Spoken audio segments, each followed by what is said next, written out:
The tipping point, Malcolm Gladwell.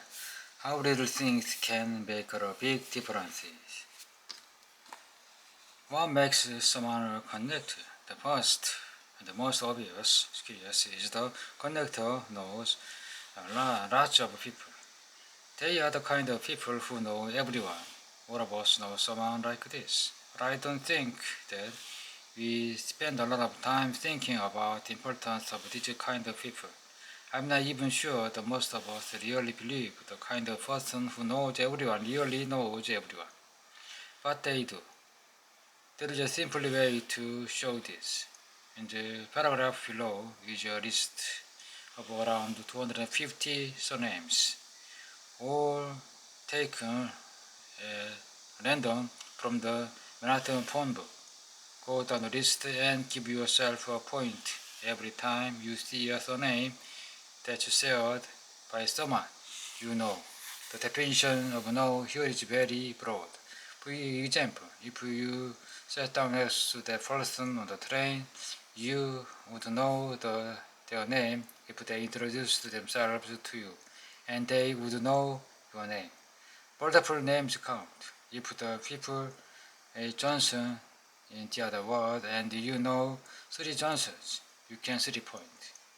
The idea is that your score on this test should roughly represent how social you are. It's a simple way to estimating how many friends and acquaintances you have.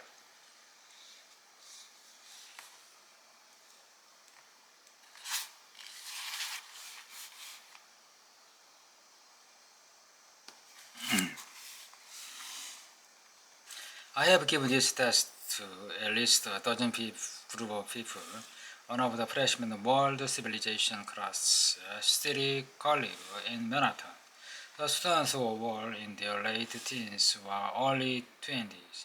Many of them recent immigrants to America and of middle and lower income.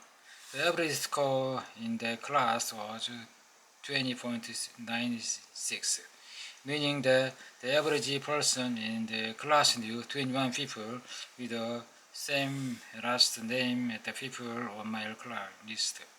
I also gave the test to a group of health educators and academics at the conference in Princeton, New Jersey. This group were mostly in their 40s and 50s, largely white, highly educated, men had PhDs, and wealthy. Their average score was 39. Then I gave the test to a relatively random sample of my friends and acquaintances, mostly journalists and professionals in their late 20s and 30s. The average score was 41. These results shouldn't be all that surprising. College students don't have as wide a circle of acquaintances as people in their 40s. It makes sense that between the age of 20 and 40, the number of people you know should roughly double. And the upper income professionals should know more people than lower income immigrants. In every group, there was also quite a range between the higher and the lower score. That makes sense too. I think real estate salesmen know more people than computer hackers. What was surprising, though, was how enormous the range was. In the college class, the lowest score was 2 and the highest score was 95. In my random sample, the lowest score was 9 and the highest score was 118. Even at a conference in Princeton, which was a highly homogeneous group of people similar age, education, and income, who were, with a few exceptions, in the same profession, the range was enormous. The lowest score was 16. The highest score was 108. As told, I have given the test to about 400 people. Of those, there were 2 dozen or so scores under 20, 8 over 90, and 4 people over 100. The other surprising thing is that I found high score in every social group I look at. The scores of the students of a city's college were less on average than double the adult scores, But even in the group, there are people whose social circle is 4 or 5 times the size of other people's. Sprinkled among every walk of life, in other words, are a handful of people with a truly extraordinary and knack of making friends and acquaintances. They are connectors. One of the highest score of my acquaintance survey was a man named Roger Hosker, who is a successful businessman from Dallas. Hosker founded the Hosker Collection, a high-end male oral merchandise company. He has also enjoyed considerable success in Broadway, backing such hits as Les Miserables and Phantom of the Opera, and producing award-winning guest in musical Crazy for You. I was introduced to Hacho through his daughter, who is a friend of mine, and I went to see him in his Manhattan Fire Terra, an elegant apartment high above Fifth Avenue. Hacho is slender and composed. He talks slowly, with a slight Texas drawl. He has a kind of ionic charm that is utterly winning. If you sat next to Roger Harcourt on a plane ride across the Atlantic, he would start talking as a plane taxi to the runway.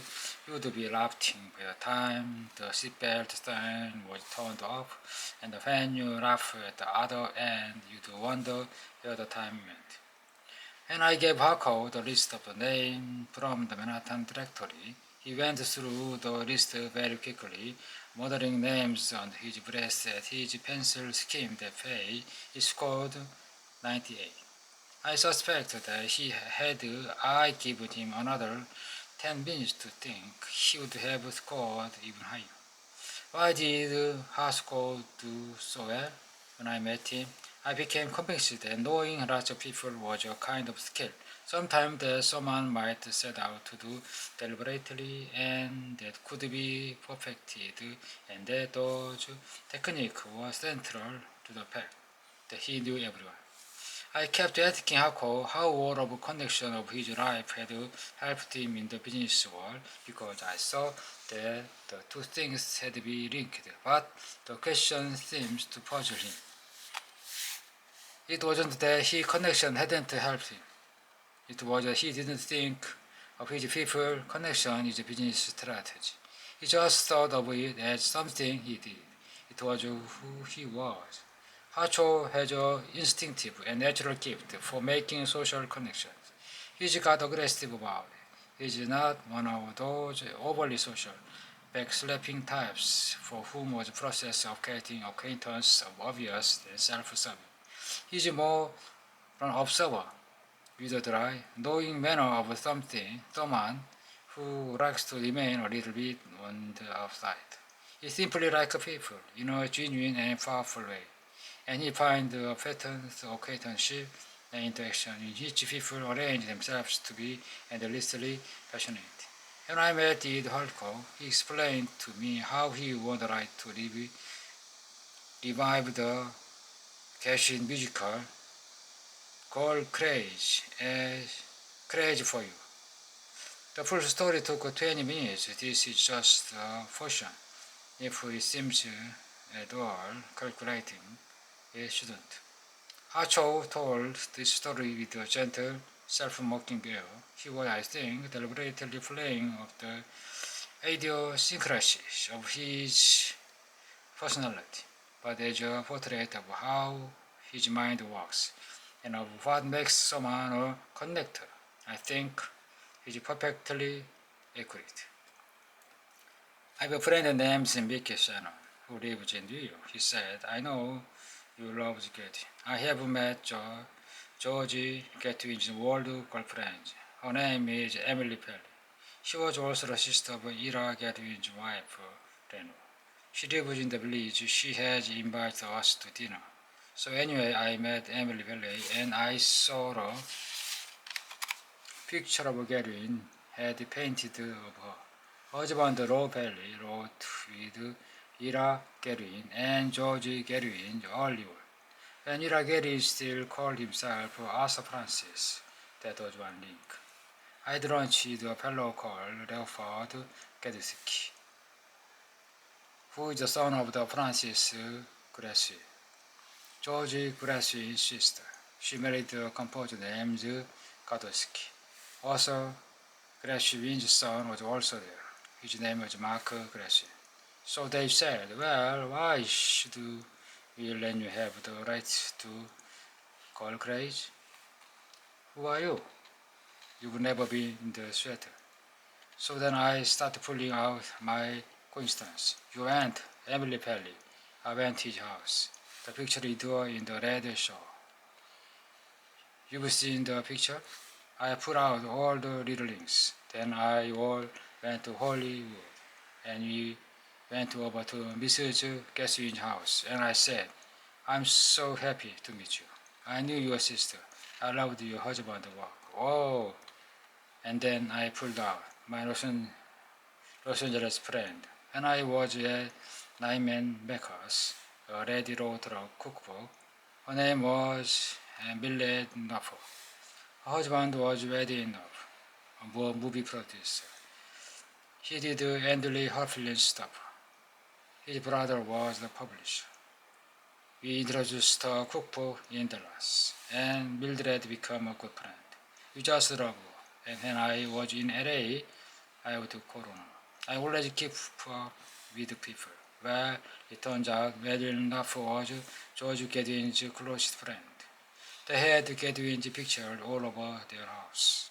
He was with Catherine when he wrote Rhapsody in Blue in Asheville and North Carolina. Miss Knopfler died, but Mildred is still living. She's 98 now. So when I went to see Lee Catherine, we mentioned that we had just been to see Mildred Knopfler. She said, you know her? Oh, I haven't met before. She gave us the right immediately. In the course of our conversation, also did this over and again, delighting in trying together the rules end of a lifetime.